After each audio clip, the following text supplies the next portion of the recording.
Neosporin and her very narcissistic post that she made responding to her client that had a really horrible third-degree burns. So, alright, I see a bunch of you guys are on, so let's get into it. How do you recognize a Faja burn and a Lipo burn? And if you have either or, what you would need to do to treat it. And I am also going to go into explanation as to why the response that this doctor gave about the client's lipo burn, why it's bullshit. First of all, I always say this a lot of times to you guys. A lot of these surgeons, they know how to do plastic surgery, they know how to, sculpt your body, whatever, but they don't know shit about post-op care.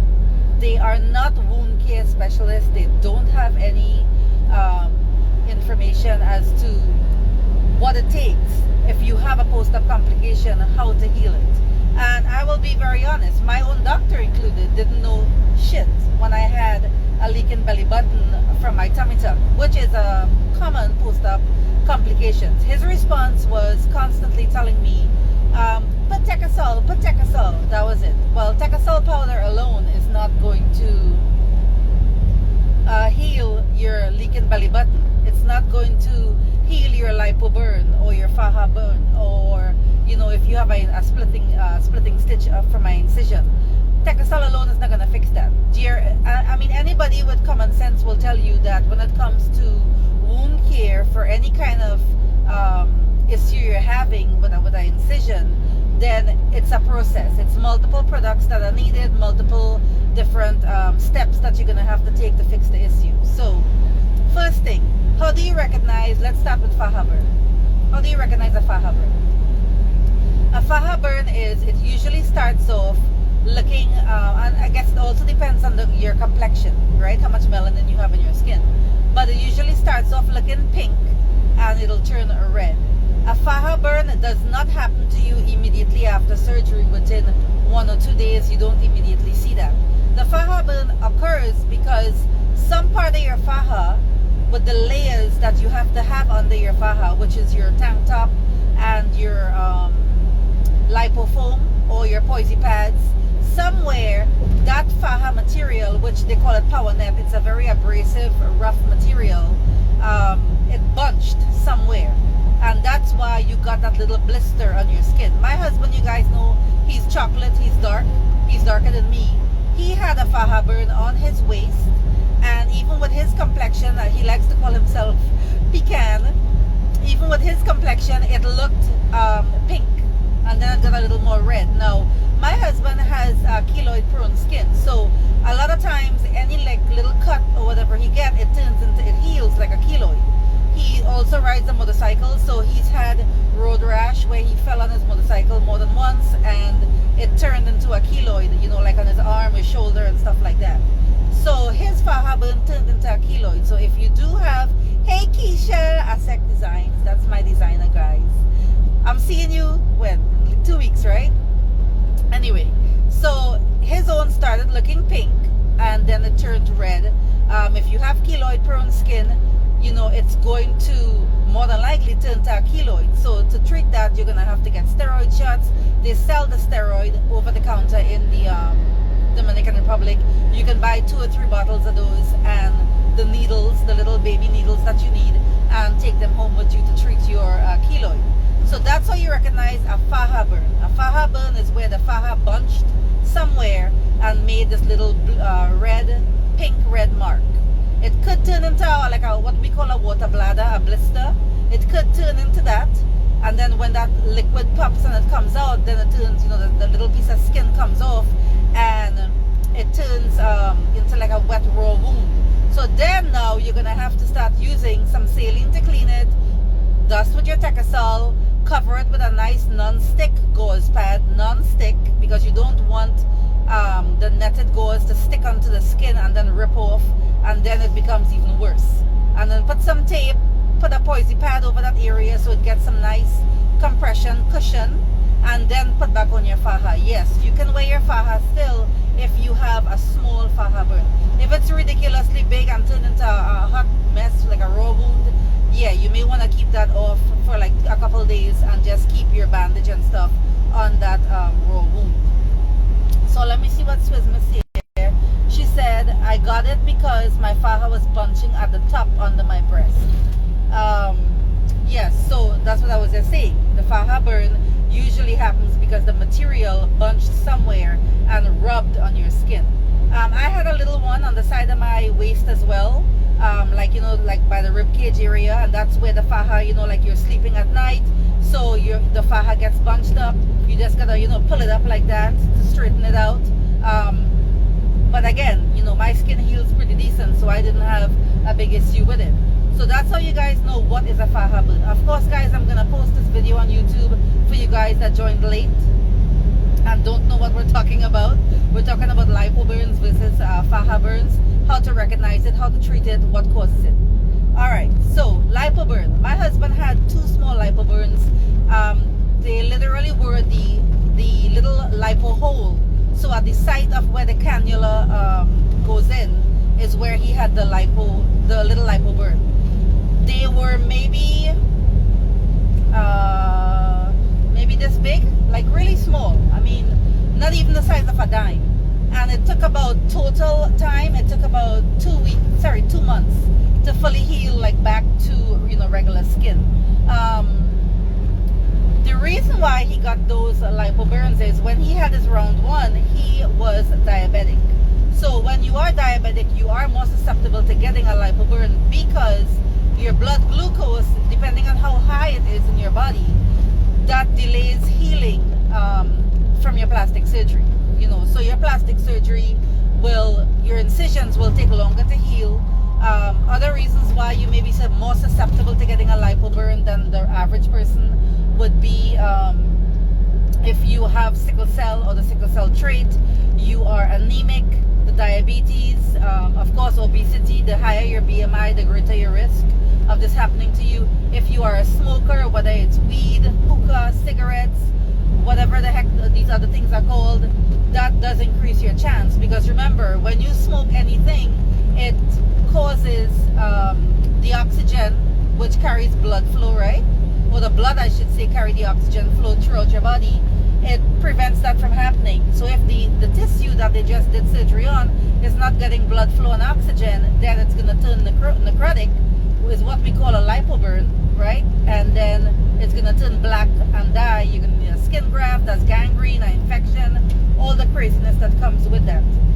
So let's discuss the explanation the surgeon gave and why I think it's bullshit. First of all, this poor girl is already dealing with horrible scarring. I can only imagine how much thousands of dollars in medical bills. Possibly she's gonna have to get skin graft and all kind of different treatments to get that scar, I mean her whole torso, to look nicer. What I read as the response talking about, well, I wasn't going to acknowledge this. Why would you not acknowledge it? Why would you not acknowledge that your patient is going through a hard time due to the craziness that you're doing in your office? I have no proof because I am not in the operating room, but I can tell you from clients of mine that have gone to her what they've said about their results, what they've said about their experience, and then you guys pick sense from nonsense. I don't think you have to be a rocket scientist to figure out that this is what this woman is doing. So I will give you, let's first talk about recognizing the lipo burn, what it is, why it's called a lipo burn, and it's not really a burn like something hot burned you. And then we're going to go into the explanation of what the foolishness that she said, you know, and how you can treat this yourself depending on how large your lipo burn is. So the lipo burn, they call it a lipo burn even though it's necrosis, because it takes on the same characteristics of if you were to get burned by something hot, like let's say hot water or hot oil. So I don't know if you guys can see here on my arm, you probably can't. I have like some little white spots here. I actually opened that thermos of hot water for my husband, and the hot water spilled on my arm. And this is like, I don't even know how, this was ridiculously hot water. So I actually got a little burn here on my hand, like some spots where the water hit me. and the skin came off now, and now it's like white looking, and then of course, you know, the brown, my melanin in my skin is going to come back later on. So that same hot effect where the skin peeled off on my arm is the same thing happens when you get a lipo burn. So that's why it's called a burn, but it's not a hot device, especially with traditional lipo, which is the cannula one that they're sticking in you and doing that to lipo you. That doesn't cause, it's not hot. It doesn't cause a traditional burn like oil or water burning you. But when you get the lipo burn, which is the doctor or whoever did your surgeon was really aggressive in that area. So now they aggressively lipo the area. We all know Duran, Disla, Cabral, these people who are dishing out burns are known for being super aggressive, hence their results. And the tissue in that area, now the blood vessels and all of that is damaged and compromised.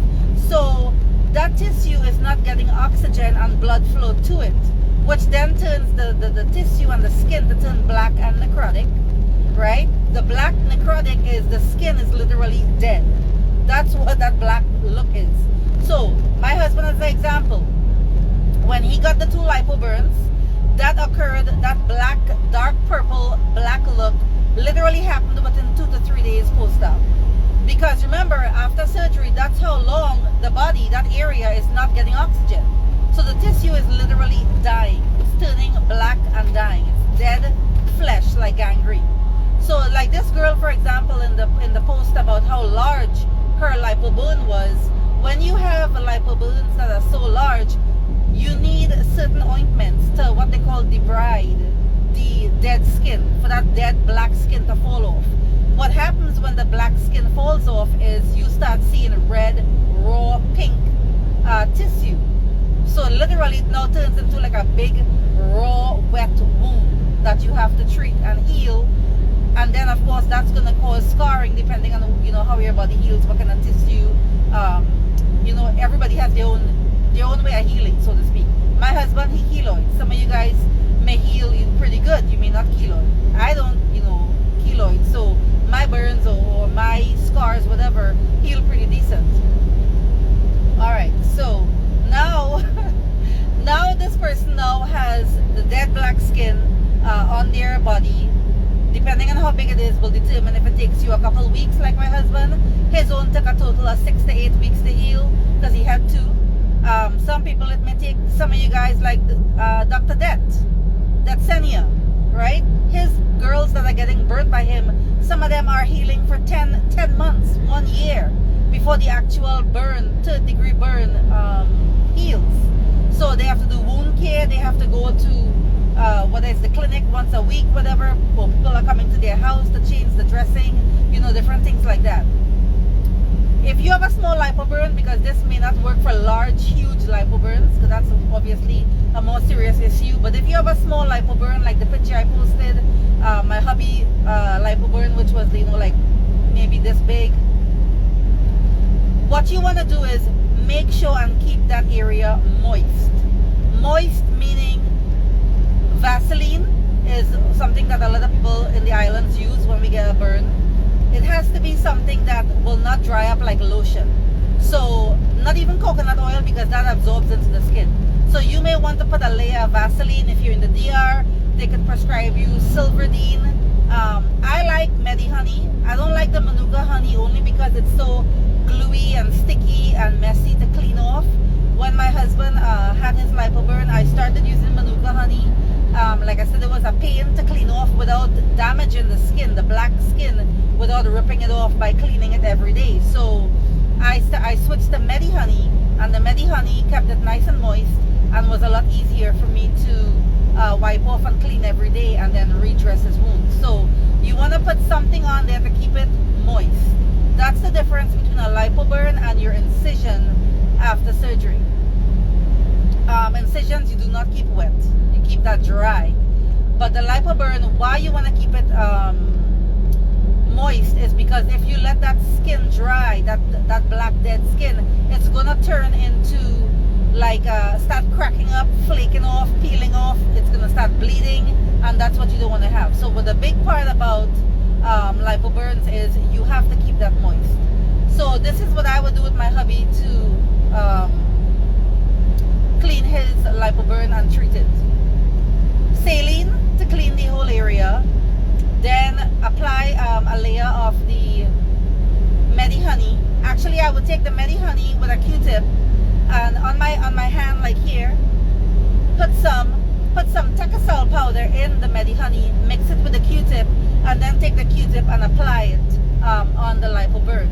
Put a non-stick gauze pad because you do not want netted gauze to stick onto that, and then cover with my blue 3M sensitive skin tape.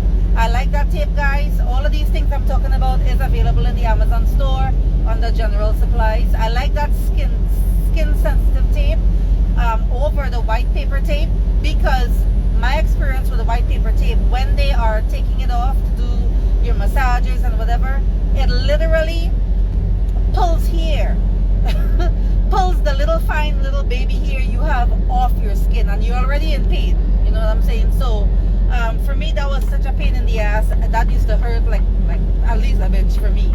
So I started using that sensitive skin tape. It stays on nice and it comes off nice and easy without you know hurting your skin or pulling off your hair. And that's it. That's what I did with my hubby's lipo burn. And how you're gonna know it's healing is, let's say the lipo burn is this big, the circle, you know, once that black skin comes off and it's nice and pink, the circle that's this big is just gonna start getting smaller, you know. So that's how you know it's healing, because the circle is getting smaller from outside in, and then eventually it will get to that nice pink color, healthy pink color, and then back to whatever, you know, shade complexion your skin is. So that's how I treated my husband's lipo burns. Again, he didn't have a major lipo burn like this doll that I put in my IG stories. Let's break down as to what the surgeon explanation was. First of all, guys, I think that was a very narcissistic, insultive, adding salt to the injury, adding insult on top of injury explanation. Because for her, the first thing she said was, oh, I didn't really want to address this. Why? Why would you not want to address a fuck up that your office is responsible for? First of all. And then at the very end of the explanation, why would you not even want to tell the doll publicly, I will do a revision for you for free. Please, you know, contact my office or whatever. Talking about, oh, I'm giving advice. What advice can you give somebody that's 1,000 miles away? Why would you not say to her, come back to the DR and I will put you up in my recovery house and take care of you until we get this rectified? Why would she not? That is you guys who like to kiss ass and ride for these doctors when they don't even know your name, when they would never even invite you to their house for dinner or nothing like that, good luck. But this woman is making millions of dollars. I'm pretty sure she's making a cool 15 million US a year on you guys. And you can't afford to tell a doll to come back to the DR and I will take care of you until this is healed, or for a free revision. And if you guys don't know, and I know because I asked the doctor directly, and I will post it in my IG stories on my feed, the clinics charge these doctors approximately 60 to 80,000 pesos per patient to operate. So that equals roughly $1,000 to $1,350 US per patient to operate on a patient. So you telling me that she can't afford to spend $1,000 or $1,350 US to the clinic, to Cabral, because she works at a Cipla. Cabral is the cheapest damn clinic. That's why all of them are over there, right? To operate on this girl, or she can't pay the recovery house, whether it's $2,000 or $3,000 to keep this girl for whether it's a month or however long the girl needs to stay down there to fix this issue. Instead, she's laying blame. She's laying blame on the masseuse and the recovery house that the girl was at, and lying. And you guys who are intelligent, I don't care if you're offended, I'm saying it raw. You guys who are intelligent can pick sense from nonsense. You guys can realize that this woman is making a big lie, right? Because you've done your research into how certain things happen post-op complications, what could cause it, what could be the reason why. There is no way in hell that wearing a tight faja that she claims, the tight faja caused necrosis, caused the tissue in that area to not get oxygen and die and turn into what it looks like. There is no way in hell a faja could cut off circulation, right, and cause you to get a 3rd degree internal burn. Looking at that doll's picture, you can see that that is an internal 3rd degree burn. That is not a little, oh, the faja caused this. I showed you guys in my IG stories what a faja burn looks like and what lipo burn looks like. There is no way a faja burn could cause a 3rd degree internal burn like that. People telling her to cut the comments. Why? Why cut the comments? Because you guys can go in the comments and read and see all the brainless sheep that act like she's their cult leader. And you guys do this for Guidicelli as well. I didn't go and read the comments for Guidicelli because I'm not going to waste that 5 minutes out of my life. But some of you guys did come back and tell me how many people were in the group talking about, oh, Surgery B is talking about Dr. Guidicelli is doing $6 a day, whatever. And, you know, they're so opposed to what I'm saying. That's the problem with you guys that are having surgery for the wrong reasons. You're going to get fucked up. And you guys know I speak plain. And you guys know I cuss. You guys are going to get messed up and then want to blame everybody but your own stupidity. Your own stupidity. And you know why it's stupidity? It's because you're seeing so many examples. So many people are giving their stories and showing what happened to them. And I'm going to tell you guys what happened to my doll who is 4 going on 5 months post-op. And her story is on my YouTube page and on my IGTV. She had surgery with Disla. And she had surgery with Disla because I told her, Dr. Disla does really nice work. You should go to her, because she didn't know who she wanted to go to. She wanted to get lipo, 360 lipo BBL, and get a breast implants, a lift reduction with implants, right? And Disla loves to call herself the queen of breasts. Well, I'm calling her the queen of Neosporin now, because my doll went to her, had a horrible experience.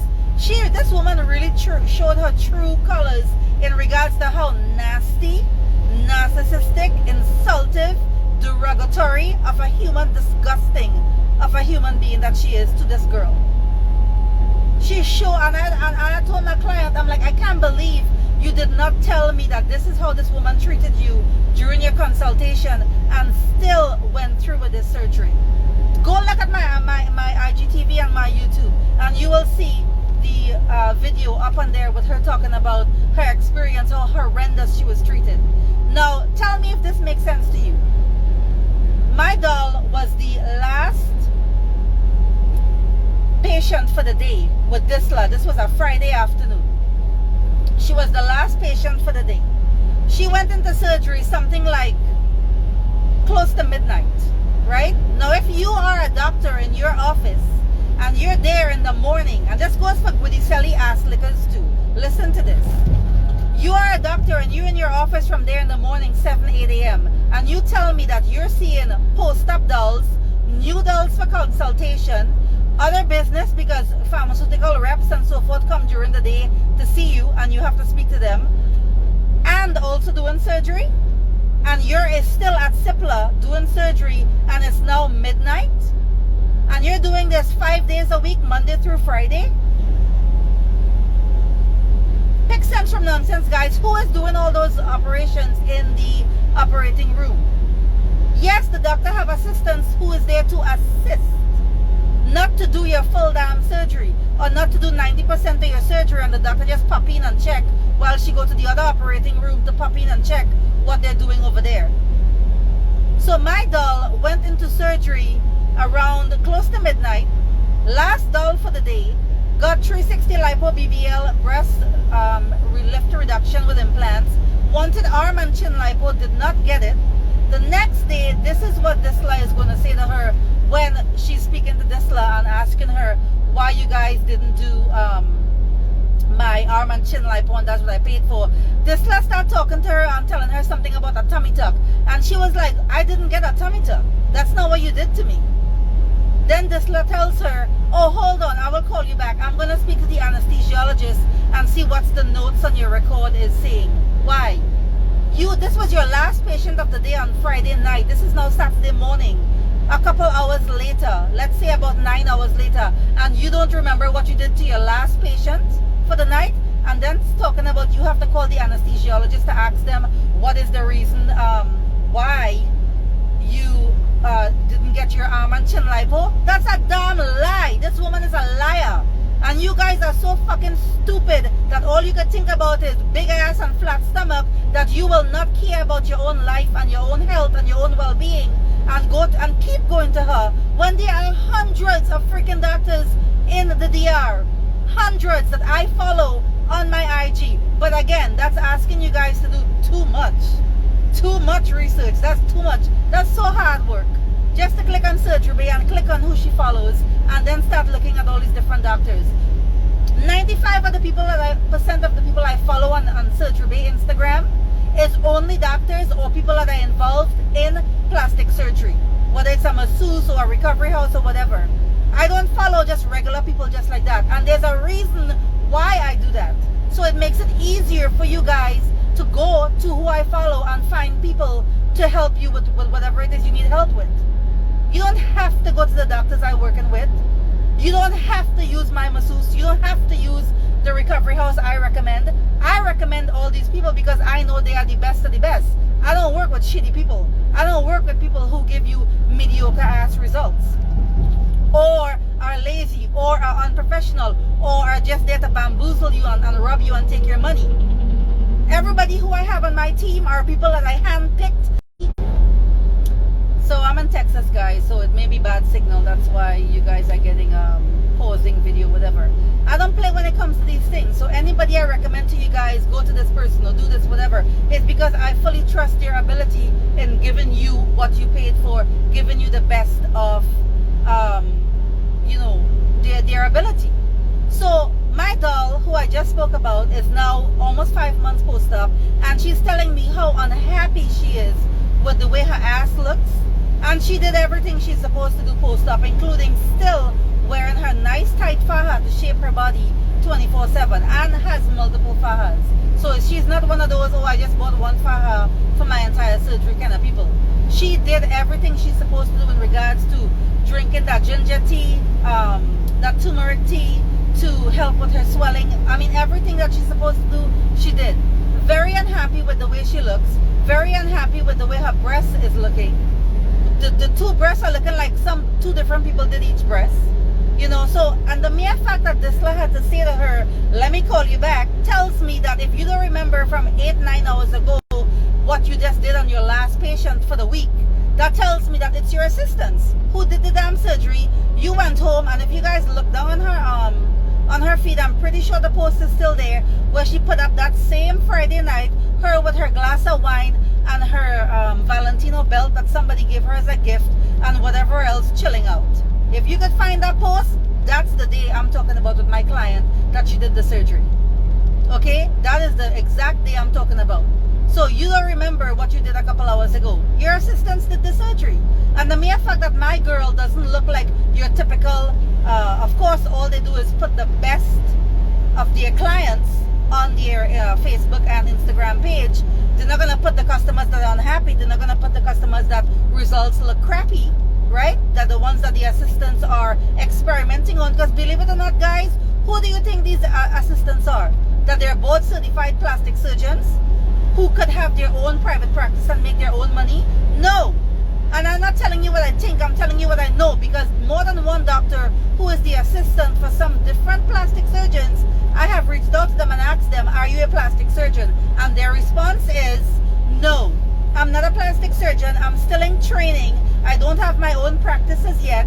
That's why I am the doctor's assistant, because this is how I get hands-on learning treatment or learning experience.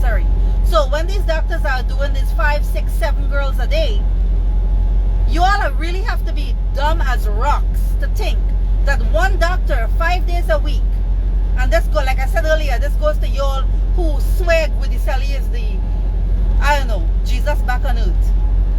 Including him, including Mercedes, who is doing 5+ a day.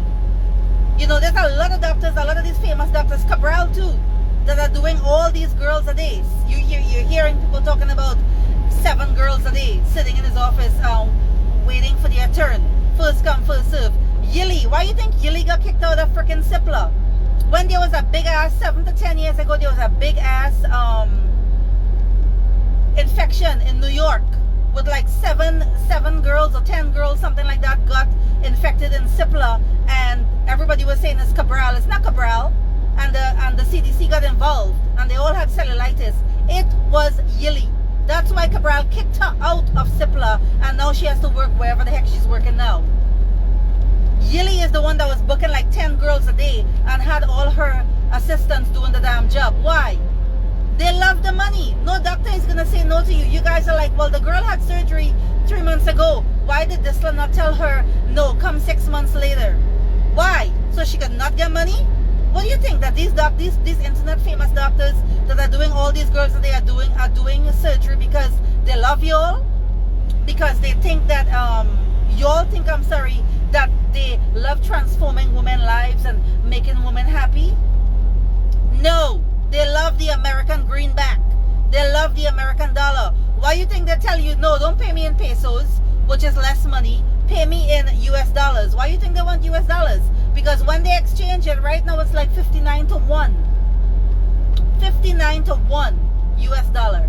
Pesos, Dominican pesos. You know what I'm saying? So this is what they're doing. When you guys look at Cabral doing 7, 8, 9, 10, however much the heck a day, right? When you sign your paperwork with Cabral, do you know what the paperwork says? If some of y'all even read it, it says you are consenting to other doctors working on your body. So when you hear Cabral has a debt and Cabral said, I didn't touch them, I didn't touch that woman, right? Why? He didn't lie. He didn't touch the person who died. It was his assistants, his doctors on staff that he hires, that you assign that paperwork saying, yes, you agree that you can do, you're okay with other doctors doing your surgery in the fine print. That's why Cabral could say that, because he didn't touch the person who died. It's whoever it is that's practicing and training on your body. How else a doctor's gonna get experience? Right? Somebody saying get them to film your surgery. Well, do you think all doctors are gonna do that? Yeah, right. I got that special treatment because I asked Laurent when Laurent was still very much an unknown. That's why I got that special treatment. And my surgery was filmed, the first part was filmed live on Instagram, and it was filmed by Maciel, the owner of New Life Recovery House. So she was working with Dr. Laurent, and I asked her if she would come in and film it for me. Of course, he can't do it because he's a surgeon. And she agreed to it, and he said, yes, okay, he'll allow it. And she came in and filmed part of my surgery for me. It was live on Instagram, and that's how I was able to get the video. The second surgery, I asked Jenny, Dr. Laurent's assistant, because me and her are cool like that. I asked her, Jenny, would you come in and film part of my surgery for me? And she did. You know, so all doctors are not going to tell you guys, yes, go ahead and bring whoever and I'll have them tape your surgery. No. Especially the ones that say no because they know they're under some kind of shiesty foolishness. You know what I'm saying?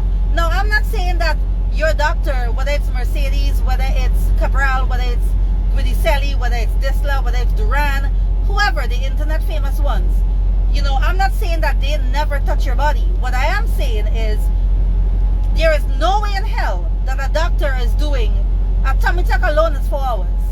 Breasts alone. And imagine you're doing breasts and you're doing tummy tuck, or you're doing breast and lipo 360, so that's more hours involved. Breast alone is 2.5 hours. So when Julie Guidicelli wanna talk this dumb shit about oh, the doctor most complicated surgery is 2.5 hours, ma'am, you trying to tell me that your doctor is doing a tummy tuck in 2.5 hours, or a tummy tuck, lipo and breast in 2.5 hours, or 360 lipo, BBL and breast in 2.5 hours? And we are not even mentioning the time in between that it takes for them to deep clean for COVID the operating room before the next patient comes in that room. So Who's lying? Julie Guadisali is lying? You all are dumb as rocks. You all don't want to believe the truth that's in your face. You all are lazy. You don't want to do research and question what procedures take how long to do. So yes, some of these doctors will start your surgery. The assistant will do, let's say, 80%, and the doctor will come back and finish your surgery. In the meantime, he's in the other operating room working on the other person. So this is what happens in the DR, guys. And not even just in the DR. You think Miami any different? I live in Miami. I've been living in Miami since the year 2000. It is going on 21 years I have been living in Miami, or 22 years. I wouldn't even let a Miami surgeon touch the damn big toe of my dog. And you all know my dog is my everything, my pride and joy, my most treasured possession. So don't think that it's just only the DR that they be doing this nonsense. America is shit as well. And America is even worse than the DR, because America will kick your ass out the surgery center within an hour, 2 hours after your surgery. They don't even keep you overnight to make sure your ass okay. So you're going to faint, you're going to have low hemo, right? And then what they're going to tell you in your discharge papers, call 911 if you can't breathe. First world America, a first world country with the best healthcare in the world. Really? Y'all gonna be mad at me today, but I'ma say it as it is. Y'all gonna be real mad at me today and say surgery bay is so insultive. Because sometimes I have to be insultive. I have to shock on all you guys with some really crass, effed up shit to come out my mouth to make you think. To make you think. Let me go and start researching what the hell is she talking about. Is she talking shit or is she talking the truth? And then you know what? Some of y'all are so full of pride that you will not DM me and say, you know what, Surgery Bay, I thought you were talking shit about so and so, but I went and I looked it up and you're right. You were right. You're talking, you know what you're talking about. Some of y'all are so full of shit. You know what I'm saying? So like I say, y'all gonna be mad today because I am not sugarcoating nothing. I am not telling you all no foolishness that you all want to hear. Go and do the damn research. Go and do the damn research in regards to what these procedures, how long it takes to do each procedure, what are the complications that could happen more than likely after, if you're really overweight, why it is you should not be having surgery, what are the risks that you are running. My husband and myself, we are starting, we started it yesterday. And it's easier when I do it with him, because if I don't do it with him, then it's like, it's harder for me, because I am a food addict. That's why I need Lipo, because I love my belly and I love to eat, and I am an emotional eater, especially when I'm worried about something. Like when I had that situation with my dog health, I was emotionally eating like a motherfucker. I was eating all kind of damn desserts and carbs and bread and rice. White rice is my freaking weakness. Okay, so I know it's hard, guys, to lose weight. I know it's difficult to get down to the BMI that you want to get so you can have a safe surgery. I understand that. I've been there. I've been in that boat. I know how it is. It's a daily struggle to keep consistent. Like right now, because my dog have to get heart medication twice a day, I now take my iron twice a day like I'm supposed to. I'm using that as a guide, because I also was very inconsistent with taking my iron. After my hysterectomy, my hemo was 10.2. I need to be over 14 like I was for my round 2. You know, for my round 3 surgery, which God willing is going to happen in July, because that's when we're planning to go down there to the DR. So I'm trying to be consistent with my iron as well to get my hemo where it's supposed to be. I know it's hard, it's a struggle, but you have to tell yourself, how bad do you want this? So right now, what my husband and I are doing for the next 2 weeks, because I'm going home in 2 weeks, and when I go home I'm going to be eating all kind of Caribbean food. I ain't even going to lie. So I know my diet is not going to last for the 2 weeks, but we are on a liquid only diet. Liquid only meaning you're not eating any solid food, right? Every time you're hungry, you're gonna drink something, drink some water. So these are the things that for the liquid diet that I'm eating, and of course that means that now my calories are gonna be less per day. I don't exercise because I'm a damn truck driver. Ain't nobody got time for that. I'm gonna be real. I drive 11 hours. He drive 11 hours. We stop to shower. I'm stopping in an hour and a half to take a shower, and then back driving again. So I don't have time to exercise. So cutting your calories definitely is going to help you drop weight. I've done this for 2 weeks, and in those 2 weeks I lost about 12 pounds.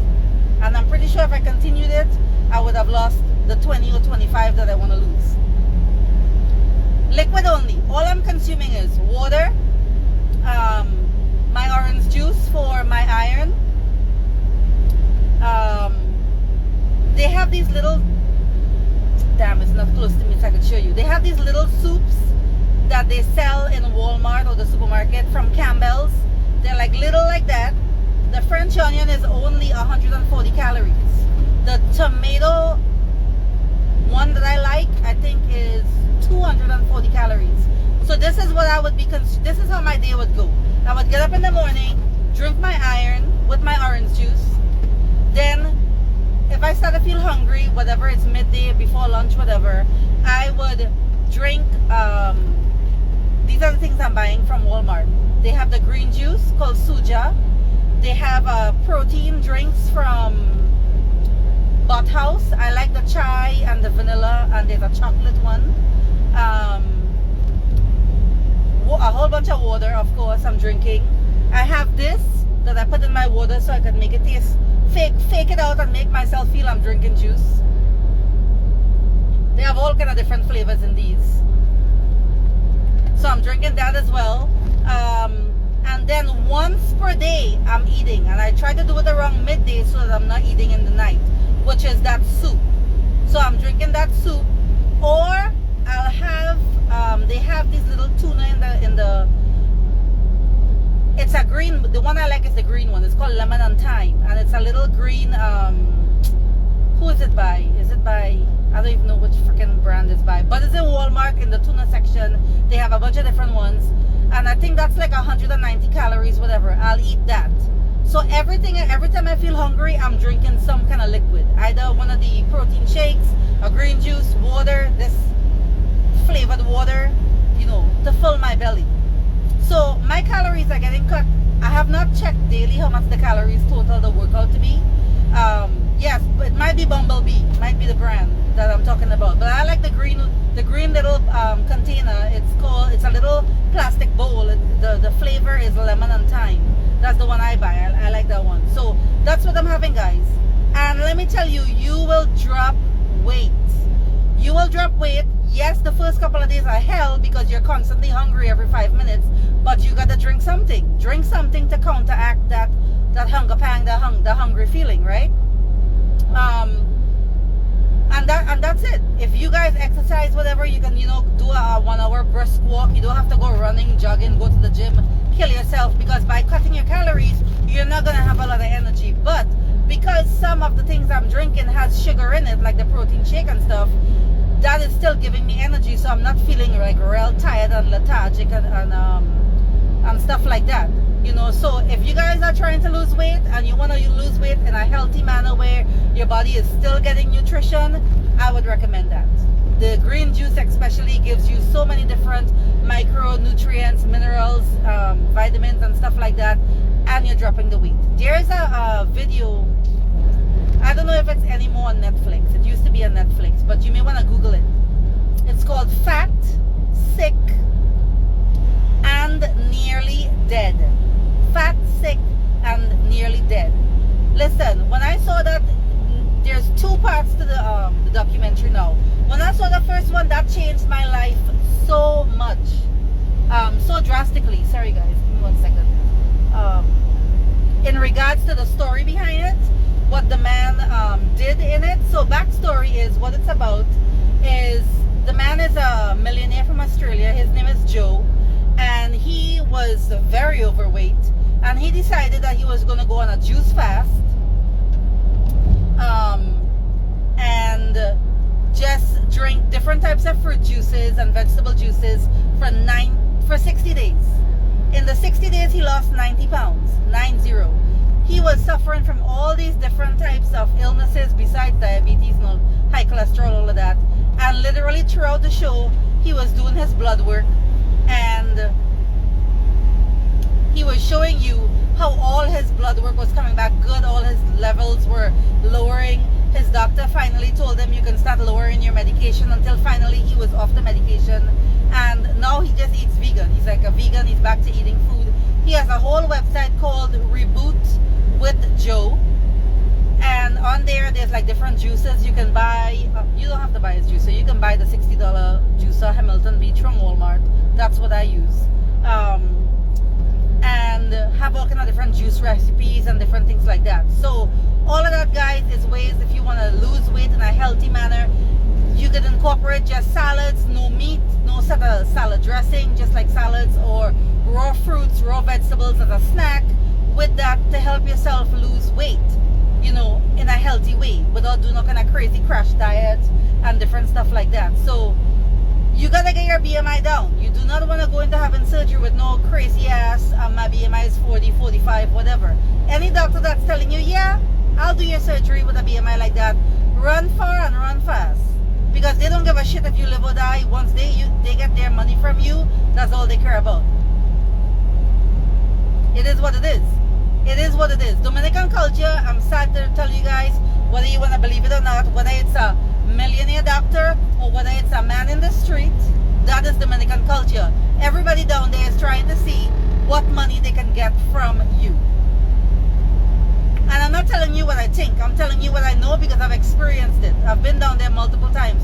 This last trip alone was almost 3 weeks, going all over the island, all over the country, all over the place. I have friends, not just friends that are in the surgery community that live down there, but friends who are Dominican that live in America that live back and forth or go back and forth down there. So Dominican culture is, whether it's the man in the airport pretending like he's being super helpful and nice, is because he's expecting a tip from you. He's expecting you to give him some money. Or it's a doctor who is thinking, yep, I'm gonna get this $6,000 from her. If she live or die, that's on her. That's her family. They got to deal with that. Your body gonna go wherever it goes, wherever they put you. Wherever the heck they put you. So that's Lipo Burns, and that's Faja Burns, and that's Dr. Disla with her shit. And whoever they're talking about, Budicelli was their doctor. That's him and his shit talking about 2.5 hours for the most complicated surgery. That's bullshit. Okay? You guys that want to go to the internet famous doctors, know what you're getting yourself into.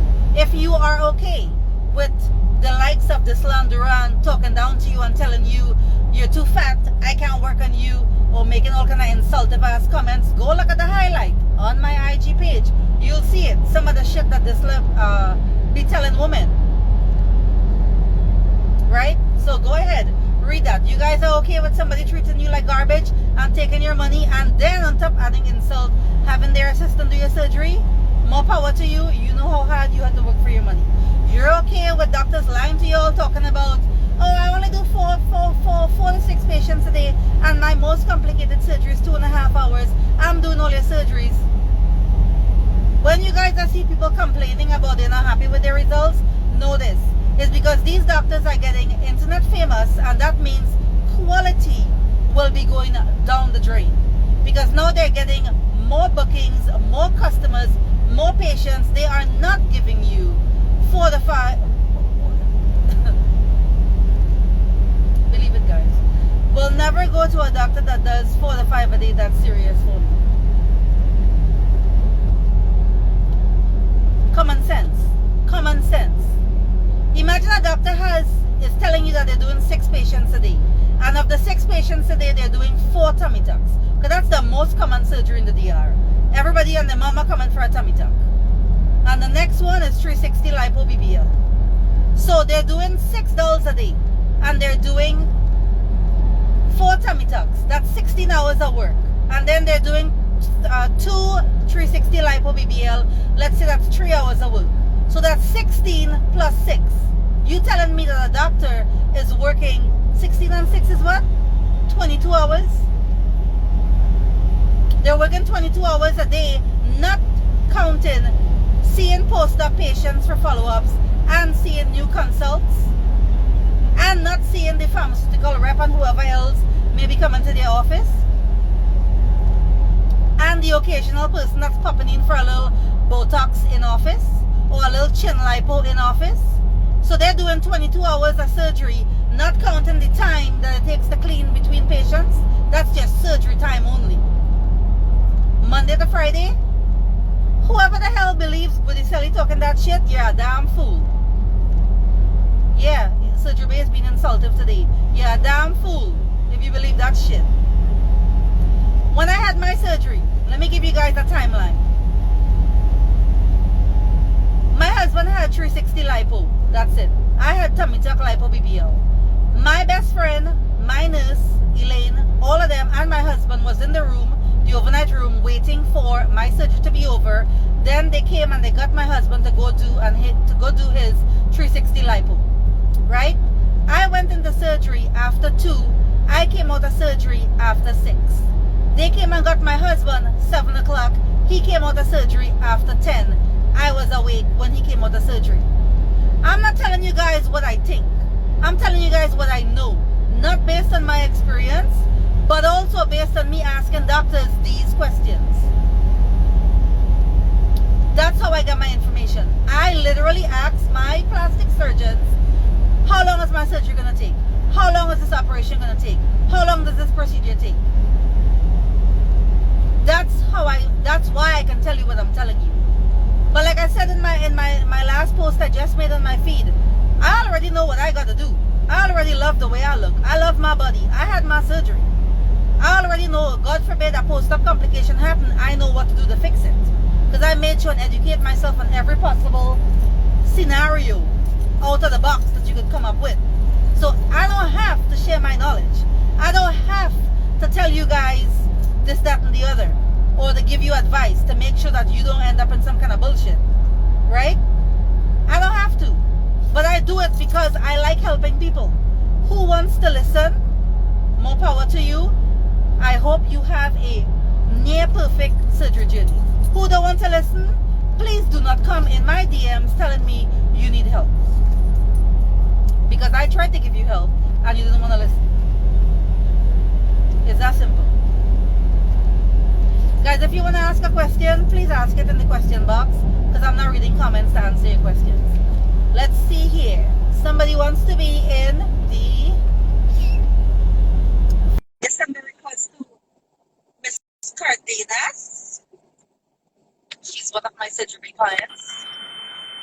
Oh, Yuki. Let's see what she got to say. Oh my God. I am in the shower. I'm sorry. I gotta go. Oh, Yuki was seeing your... I'm jumping in the shower. Bye. Oh, we're seeing a finger. We're seeing your head. No. I'm jumping in the shower. I'm not hearing any video, any audio though.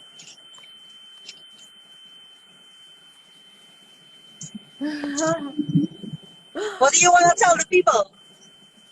Oh, I want to tell them. You're jumping in the shower. Okay. Or Yuki's jumping in the shower. So let's tell Yuki bye. Alright guys, so if you want to be in the video, send a request.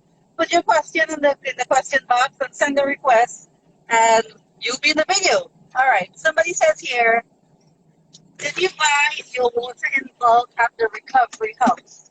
If a recovery house is telling you you have to buy water, please run far and fast. That should be provided. That should be provided in your price to stay at the recovery house. Go on my IGTV and you will see the video I put up of Butterfly Recovery House. In the video, you'll see as you're entering the door, there is about maybe 30 cases of bottled water right there. Bottled water is there for everybody to go and pick whatever they need to drink and take it. So no, you should not be paying for bottled water at your recovery house. Now, the recovery house should be providing you with bottled water to drink, and then they also have the big gallons, I don't even know how many gallons, 5, 10 gallons, that they have in the kitchen that they use to cook. When it comes to showering, you know, you can shower and brush your teeth with the water out of the faucet and out of the pipe. You don't have to use bottled water to brush your teeth and bathe. Because a lot of the recovery houses, they have water filtration system in the recovery house as well. All right, next question. Can we consult with you or put deposit if we haven't reached the BMI yet? Yes, But just know that I am a slave driver, meaning I will be probably weekly, every 2 weeks, checking in with you. How's your diet? How's the scale? You weighed yourself. What are you doing? Are you keeping on track with the program? I have one client right now that's going in June, and I sent her like a whole keto thing to do, and she's been doing it, and she's been dropping some of the weight. So yes, I will be checking up with you to make sure that you're doing what you're supposed to be doing, so we can get you at a healthy BMI. And guys, it's not just the post-op or during surgery complications why you want to have a healthy BMI. The lower the BMI, the better your results. You know, your results look better. You may not even have to come back for round 2 to get certain things like Lipo or whatever because you reached a nice low BMI. All right, next question. Who is the best doctor to fix a BBL? A more natural look. You should have been a little more specific, honey, because when you say fix the BBL, is it that your butt is too big now and you want like a reduction, or is it that you have areas where the fat was absorbed and you want those areas filled in with fat again? Like for example, I have on both sides of my, like where the butt cheek and the leg meets, there's on both sides a little area that some of the fat absorbed. It's not like a big, big dent, but it's enough where I want to get it filled in with fat when I do my next round. So be a little more specific in regards to when you say fix the BBL, what you mean. How long have your surgeons been performing surgery? So Dr. Rami, who does the Vixen look, he's been doing plastic surgery for about 3 years. Dr. Ramirez, which is the one that gives a more natural look, he's a more safe doctor to go to in regards to, he wants you to have a nice low BMI, he wants you not to have, you know, a bunch of ailments, illnesses, beyond medication, whatever. He's been a surgeon, a plastic surgeon, about 5 years. Dr. Garino does the Vixen look as well. He's actually double board certified. He is a regular surgeon, so he does regular surgeries as well, and he's also a plastic surgeon. So that's why he's a double board certified surgeon. He's been practicing almost 10 years as a surgeon and plastic surgeon. So he's in all the doctors, he has the most experience in all of them. And all the girls that I've been booking so far have, honestly, everybody wants to know the Vixen look. Have been booking Dr. Garrido and then Dr. Rami as their choice of doctor. Let's see. How many months post-op will the fluff happen?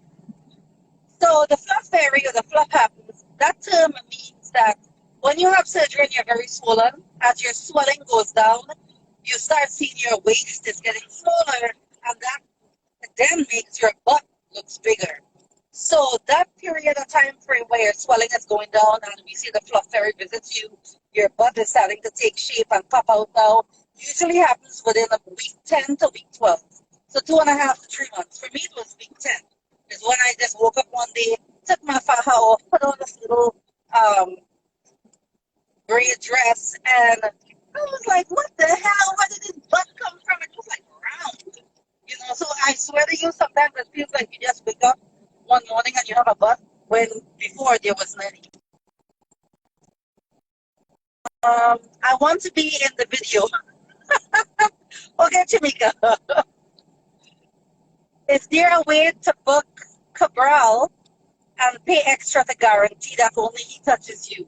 Yes, there is. So my friend who went to Cabral in Thanksgiving time in November, that's the one that I put up her blood results to show you that the things to drink for the iron does work. Those were her results actually. So she went to Cabral, he did a tummy tuck lipo BBL and arm lipo on her. And he told her, she's Dominican, by the way. She's Dominican, lives in America. That he would do her surgery, guaranteed he would be the one touching her. He booked her on the day when he had one other doll, so it was just 2 of them.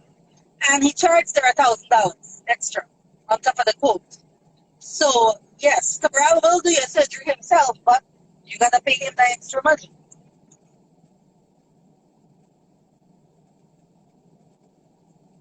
Best recovery house and masseuse. Girl, I'm not even answering that. You damn well know who that is. So you've been following me a long time. When does the fluff fairy come? Well, I answered that just now, right? Week 10 to week 12 is usually when most people have it. All right, let's see who wants to be in the video. Jamaica, we're calling you. Let's see what Jamaica want to tell you guys. Omera! Look, Omera is in my comment. All right, so Jamaica is not answering, guys. I sent her the request, she's not answering. Shamika said, I sent your request. I want to share how amazing you are, the knowledge you gave me. Love you. Aww. Shamika, I sent you the request. But she's not answering. So, all right, guys. So, what other questions do you have? If not, Dr. Torres Acosta. I probably follow him, but he's definitely not internet famous. So, I like that. My hair isn't cold. So,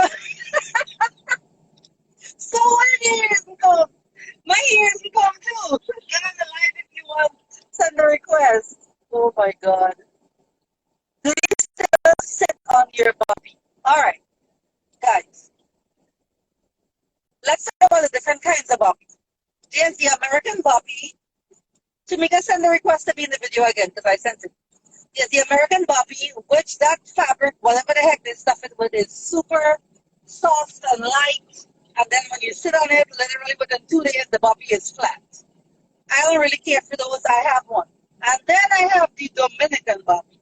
The Dominican bobby is bigger. It's like a nice big brown cushion. And I don't know what they stuff it with, but it keeps its shape nice and firm. So it stays, nice and fat. That's the one I recommend you guys buy, the Dominican bobby, not the American bobby. I sit on the flat little American one only because you guys know I'm short. I drive the truck. I am 5'4", so I like sitting on the bobby for the little height it gives me when I'm driving. My hubby, he sits on the bobby. Where's hubby? Here he is. Look at he woke up. There he is. There he is. Say hi. He sits on the bobby too because he says it feels nice and comfortable on his butt when he's driving. But really and truly, if some people say that they don't really want to use the bobby because of work, they don't want people to know their business, whatever. Really and truly, the bobby pillow, you want to use it for at least the first 8 weeks because that's the time when the fat absorption and the fat settling and staying alive in your body then occurs during that first 6 to 8 weeks time. And then somebody said Natalie Bobby. Yes, Natalie Bobby has a really nice deal. I follow her. She's on my IG as well, who I follow. You guys can go look there and find her name. I think it's like $30 just for the bobby pillow. You don't necessarily have to get, what do you call it? The neck pillow, the square rectangle looking, what they call it, BBL pillow, if you don't want to. Really and truly, if you just get the semicircle bobby, that's all you really need. I don't know, Chamika, what's going on, but I'm not finding your request here to be in the video. Somebody said, can you save the live? Yes, I am going to save the live and put it on YouTube. Do you have to self-isolate in the Dominican Republic coming from London? You may want to look and see if they're even allowing you guys into the DR, because I know isn't America not allowing people from England into the DR, into America right now, because of that different COVID strain or whatever. So you may want to check and see if they're even allowing you into the country. So I really can't answer that question, because self-isolation I have not read anything about that in regards to they're asking anybody to self-isolate. But if you gosh, that sounds sorry.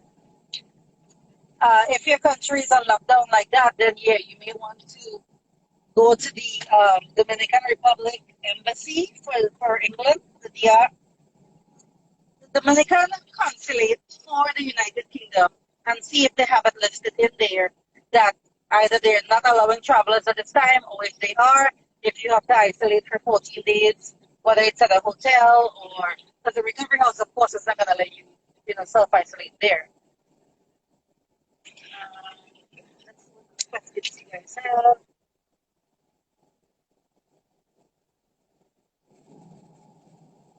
Can we come to the DR before surgery just to meet and consult with the doctor and explore? I have not been to the DR. Yeah, that is like one of the best suggestions that you can do. To be honest with you, if you have 5 days, you can take off work and run down there, and then get yourself a little Airbnb, get yourself a driver, and let the driver take you around to the different, whatever, let's say the top 3 doctors that you're interested in. Go to their office and do a consult with them. See who vibe with you, who tells you that they'll do this, that, and the other, who said, no, I can't do this, or whatever. That would be, honestly, a really good suggestion. If you have more time, make it a whole vacation. Go down there, go to Punta Cana, go to Sosua, go to Santiago, go wherever, and spend 2-3 days and come back to the city and take your flight and go back home. So that's a really, really good suggestion.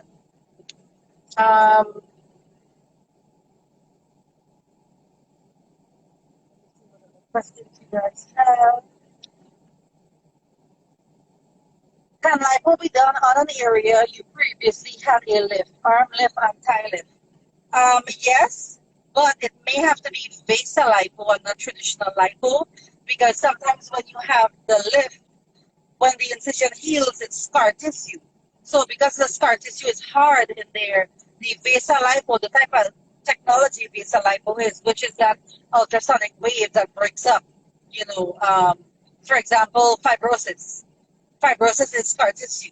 So they have to use the basal lipo to break that up when you're getting a correction of your fibrosis done. So yes, you can get areas that you've had a lift lipo also, but more than likely it's going to be basal lipo, which of course is an additional fee.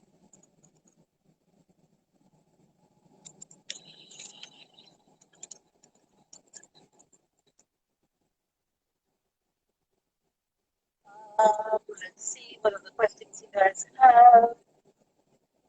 Somebody said, can I save the live? Yes, I'm going to save the live and put it up on YouTube. All right, so let's see who's asking to be. Here we go. All right, so Shamika, I am requesting you now. And Kaylee, I will get to you after. We're waiting for Shamika to accept. See what Shamika going to tell you guys that are following the live.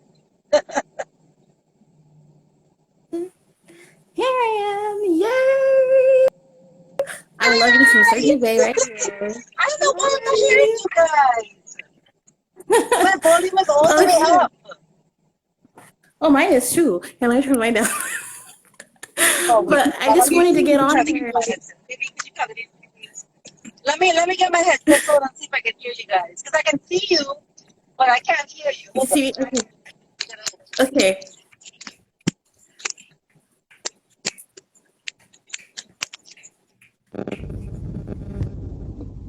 All right, let me get my headset.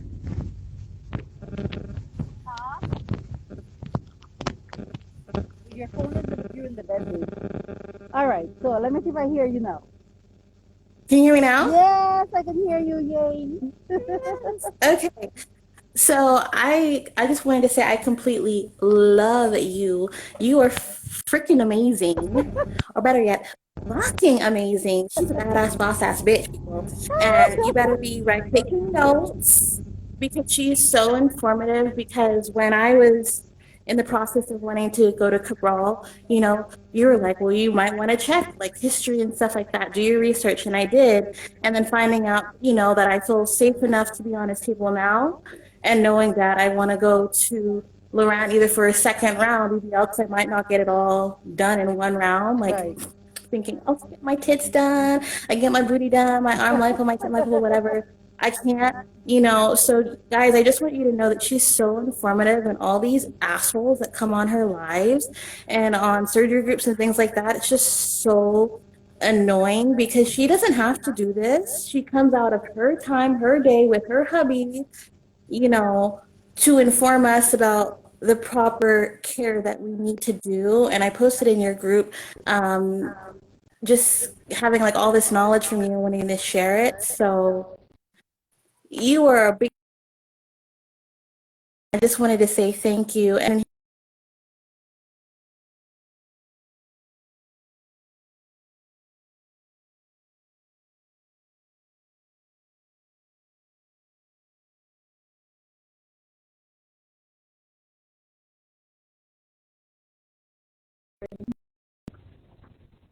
But guys, you guys, okay, so you're back now, yeah. It was I'm buffering back. yeah, it was buffering a little bit there. But, Oh, you know, okay. I think the misconception with a lot of people are like, oh, so Jubei has all these different packages she's offering, she wants me to pay her for whatever, whatever. I give so much free information that you don't have to pay me for my services. All the information that you get online, I'm pretty sure on my, especially my YouTube, because there's a lot of explaining of a lot of stuff going on there. You know, will help you along your way, that you don't have to enroll my services unless you want me to hold your hand throughout the whole experience. And some people love Right. that, you know, so that's understandable that not everybody has to be a surgery customer. I don't have to hold everybody's Mhm. hand, but some people, you know, Yeah. who they know their emotional level, what kind of stress they can deal with, what they cannot, and they want that, okay, I can just call you on your phone immediately and I'm here. What do I need to do? Or who do I need to see? Or what's happening? You know, so some people want that peace of mind. And my personality is I would pay money for convenience because I like the convenience. I don't want to deal with trying to figure out whatever, whatever, when I know, okay, let me just pay this person $500 and they're going to take care of everything Right. for me, you know? So, I mean, I'm very happy to hear you share that, hear you say that. And He's that is the whole amazing, point of my guys. platform is I want to make women think more, take Mhm. initiative into your own well-being, because these doctors, they don't care if you live or die. They got their money. When you die down That's. there, your family is the one that got to deal with trying to get your body back, you know, and life Mhm. goes on for them, and the next day they're doing surgery like normal. So my whole point of my platform is to make people think outside the box, think some more, think, what is this girl talking about? Let me go and look it up. Maybe she's talking shit. You know, Right. let me go see for myself. You know, and that's the point, to start a conversation, to start people Mhm. digging deeper than just book a flight, get a passport, and fly down there for surgery. There's so much more Mhm. involved than just that. Who are you trusting? Who are you giving your money to? Who has your best interest at heart? You know, like for example, the overnight Right. nurse I'm Yeah. working with, she said people really think that, you know, we're doing this to make money. She's like, we're doing this because we love to genuinely help people. Because this is not making any Mhm. of us into millionaires. The real millionaires are the surgeons. That's the one that's Mhm. making, you know, $5,000, Oh $4,000, yeah. $5,000 per person, and they're doing 5 a day, 25 a week, Mhm. 52 weeks in the year. For COVID, nobody took vacation. They're the Yeah. real millions when you start calculating their money, you know what I'm saying? So thank you for sharing. Well, thank you so much. And like, ladies, do your research. Go to her YouTube. Be in these groups. Like, she is so informative. And shout her out when you're talking about her. Like let people know, because a lot of people are coming into these groups and on Instagram and not really being informed about these plastic Yeah, surgeons and things like that. And they just go. But if you knew to come to her, like, wouldn't be stuck in these crazy spots and crazy infections and so on and so forth. So I love you, girl, and like, thank do you? you. You a boss. Hi, And people that Mama. are crying, wipe Yes. them tears. Like, enough already. All Okay, right. let's see what Kaylee got to say Bye, next. love. All right, bye, Mama. Bye. All right, so that was Tamika, guys. She's been following me for a long time. Let me see. Kaylee, I think you need to resend your request to be in the video. Oh, no, here we go. I'm calling you Kaylee. Oh, Kenia, sorry. So, Kenia, let's see what Kenia got to tell you guys. But yes, guys, I am going to save the live and put it on YouTube. Where are you? It's pitch black, girl. You in the closet?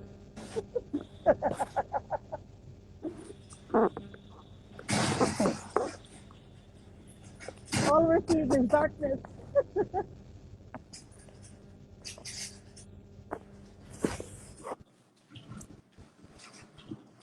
Wait, am I on?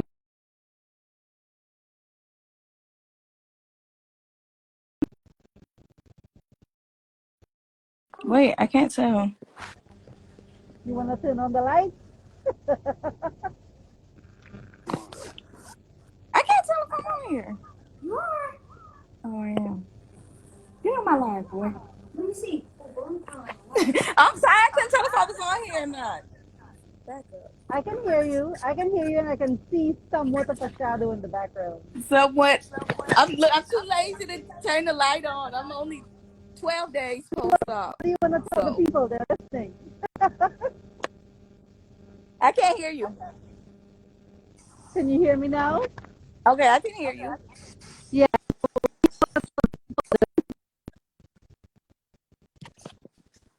My doctor was Gudacelli. Uh-huh. Oh, and I know it's so much going around about him right now, but when I Well, went there, he told when me did you have surgery with him? And when you were having surgery, the 18th. how many girls were there waiting to have surgery with him? You know what? I didn't communicate with a lot of the girls, and he told, well, no, Julie, I want to say, said there was going to be 5 or 6 that day, and I'm pretty sure I was at the end, or because I didn't even go into surgery until like 5 o'clock, and I had surgery on the 18th. February. Yep, Okay, so you're like 2 weeks post up. almost. Okay, but his wife Julia, the assistant slash wife, said that there's gonna be 5 or 6 girls that day. Yep, Okay, and I'm so not some sure if I believe everything because what you said, I mean, it makes sense. And when I booked him, he was not booked up. He's completely booked out now, like for months.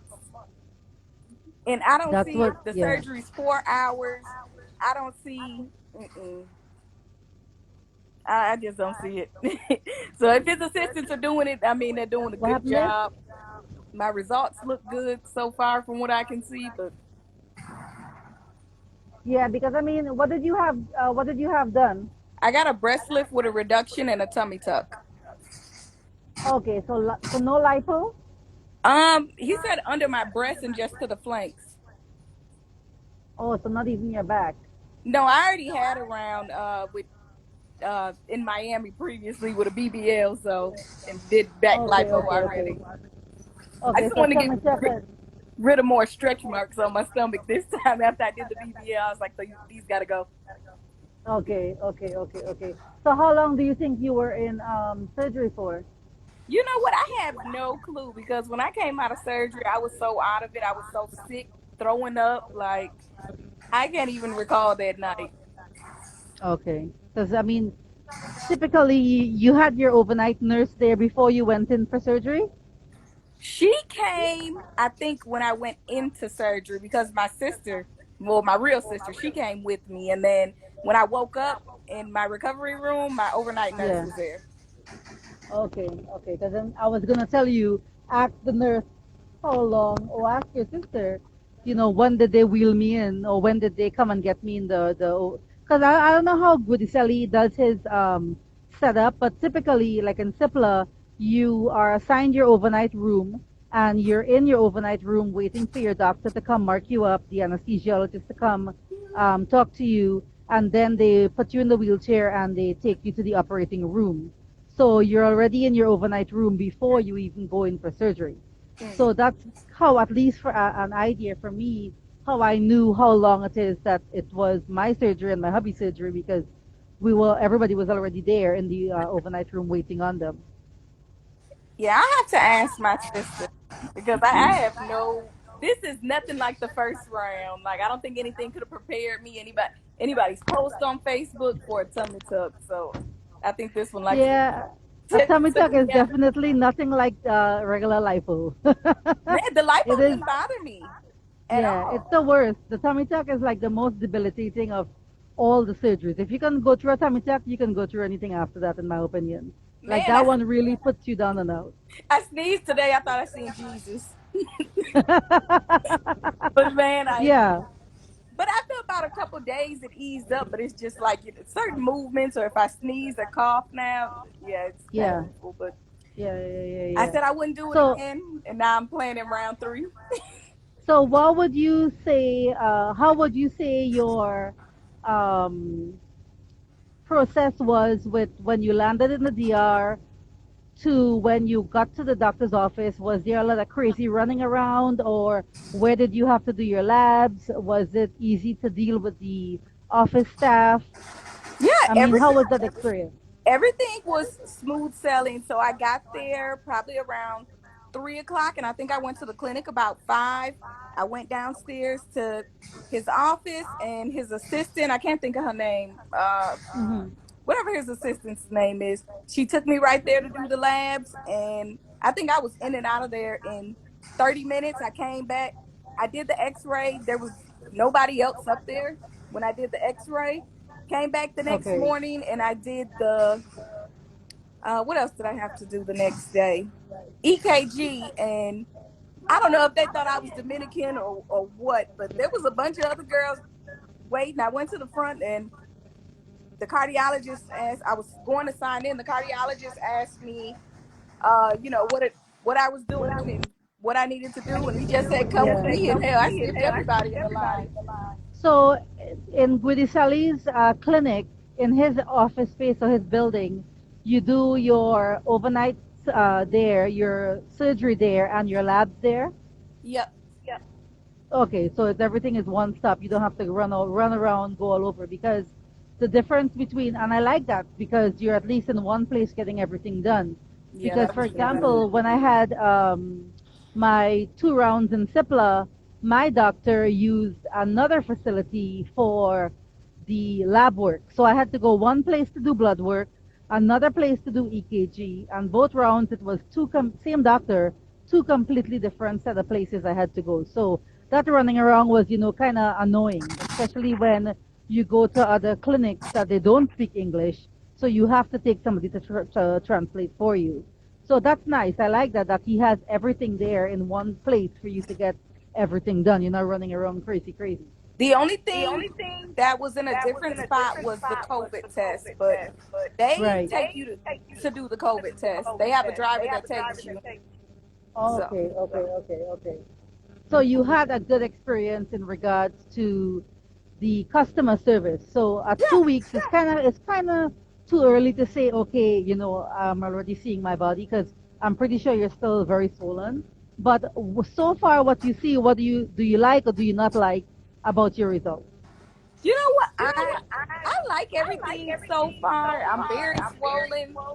I wasn't this swole the first round, but I can definitely Okay, see my results, and I can see my the scab is kind of coming off of my tummy tuck line, and it's very thin and clean. I will that's give him good. that. Now my breast, I do see, which I'll show you a picture, not on live, but Yeah, he you said can what they DM call me. like an anchor, Okay. and one of my scars look real crooked. I mean, it's thin, but it's like kind of crooked looking. I'm like, is this supposed to look like this? Okay, so it could be possibly the stitching. The stitching, but they do sit up, and my nipples, they kind of, sit in the same spot. They're Okay. not crooked ones looking left and right. No, they do look good, but the stitching, I would say, on one of my breasts, it looks kind of messed up. Because, for example, when I did my tummy tuck, my doctor, he did not do the actual stitching of the tummy tuck incision. It was his assistant. Because he was talking to me um, at my head, and I'm feeling the person sticking the needle into my tummy tuck. So that's how I knew it wasn't my doctor, stitching me. Yeah, this is our picnic Yeah, area. to the hallway. Is this what you want? Yeah, so Wow. so that much I can say. It could possibly be that maybe he did one of the breast and the assistant did the other one. That's why they both look different. Yeah, I'm not sure, but I will say that you know what scared me too. I woke up during surgery. But you didn't feel anything, right? No, You I were didn't feel like anything, and I just feeling couldn't sleepy, move. groggy. I didn't feel anything, and it's just like I woke up, looked around, and I was back out. Okay. All right, guys. So I'm gonna end the live because I gotta take my doggy outside. I'm gonna take her to use the bathroom. She actually takes LASIK water pills just like us humans.